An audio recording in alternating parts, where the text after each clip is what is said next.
চোর, বিধবা ভাতা থেকে চুরি করে এরা, কাটমানি চোর মানে কাটমানি খায়, আবাস যোজনা থেকে দুর্নীতি করে, 100 দিনের কাজের টাকা চুরি করে, আবাস যোজনার টাকা চুরি করে, আফান ঝড়ের টাকা চুরি করেছে, মানে যেগুলো ক্ষতিপূরণের টাকা ছিল চুরি করেছে।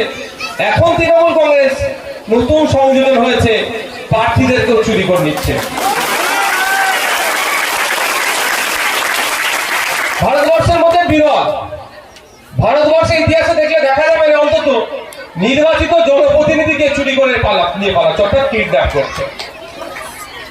ওরা ভেবেছিল ওদের মমতা ব্যানার্জির মতো আমার পায়ে হাতে ধরে নেবে আমার বোন, যে আমাকে ছেড়ে দাও আমি তোমাদের ছাড় দিয়ে দেবো।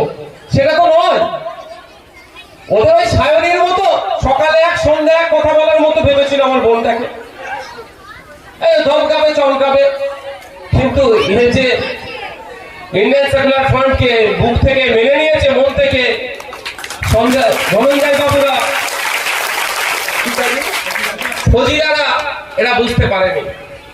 আজকে